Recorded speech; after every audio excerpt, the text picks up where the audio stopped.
we have Windsor Cox Green Academy coach Jack Porter taking the time to speak with the Observer just moments after a 2-1 defeat to Oxford City in the National League Alliance Section E. Jack, top of the table clash, which unfortunately didn't go away in the end. I'll ask you for your reactions to the game.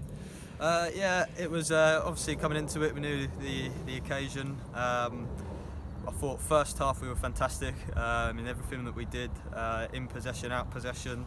I thought certainly for the first 35 minutes or so we had quite a long stoppage with an injury as well, but certainly that first 35 minutes I thought we were well on top. I thought they were spending a lot of time worrying about what we were doing rather than the other way around.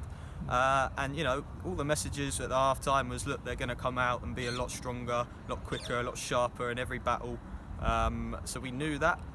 For whatever reason in the second half we just didn't seem to match what we did in the first 20-30 minutes, and ultimately there's probably a couple of soft goals, and that's cost us in the end.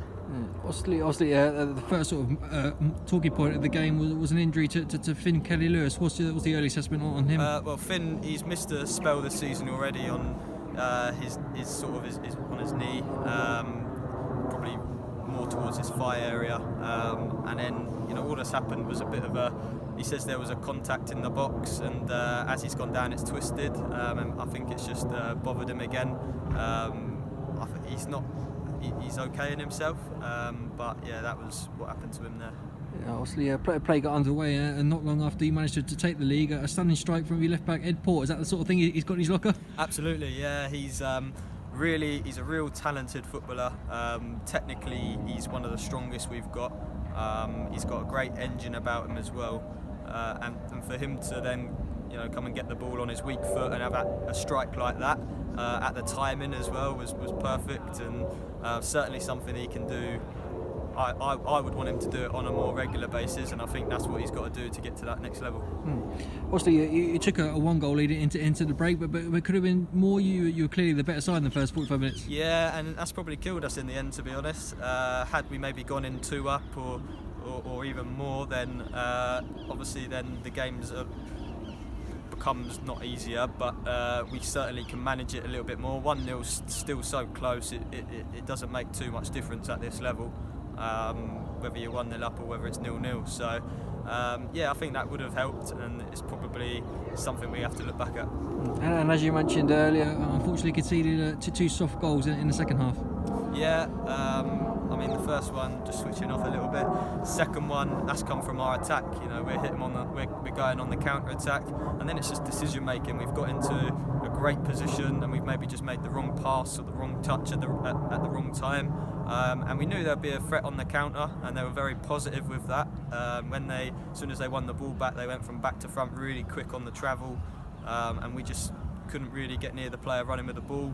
And because their midfielders are a little bit sharper in the second half, he's managed to get that little bit of a space in that extra yard in the box and got a free header. So disappointing goal, because like I say, it's come from us having the ball in a positive place.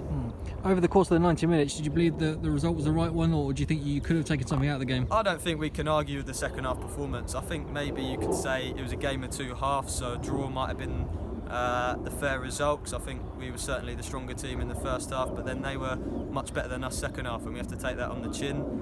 Because they were that much better in the second half, they've managed to get the 2 goals, and I'd say maybe a draw would have been the fair result, but we can't really complain with how the second half panned out.